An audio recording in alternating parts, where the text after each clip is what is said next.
What's up everyone, welcome back to Finance Decoded, the channel where we break down complex money topics into simple, easy to understand language. Today we're tackling one of the most common questions I get. Should I invest in ETFs or mutual funds?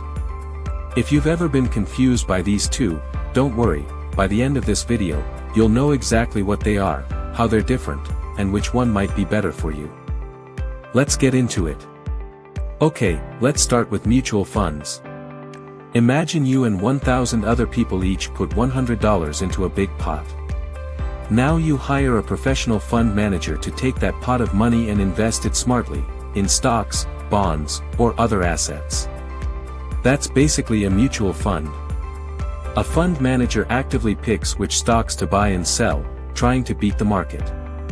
You buy into the fund once a day, at the end of the trading day, at a price called the NAV, net asset value. Simple, right? Now let's look at ETFs. ETF stands for Exchange Traded Fund. Think of it like a mutual fund's younger, cooler cousin. Just like a mutual fund, an ETF holds a basket of investments, like stocks or bonds.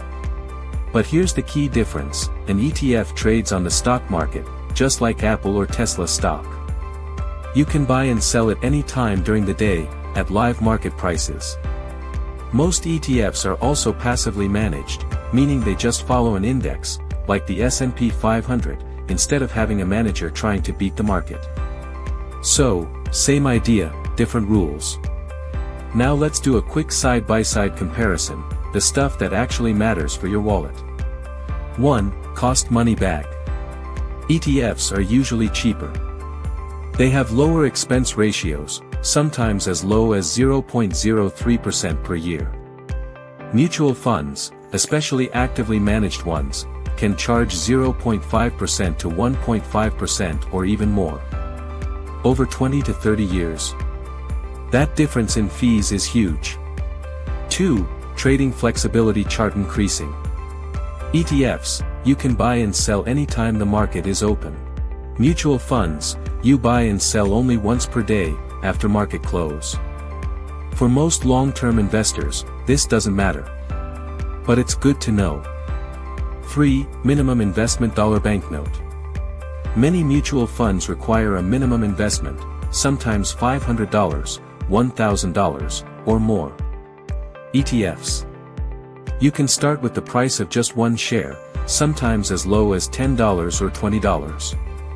4. Tax efficiency receipt. ETFs are generally more tax efficient because of how they're structured. Mutual funds can sometimes trigger capital gains taxes even if you didn't sell anything, because the fund manager was buying and selling inside the fund. Okay, so which one should you choose? Go with ETFs if you want low fees, are just starting out with a small amount. Like simplicity, just track the S&P 500 and chill. Want more tax efficiency?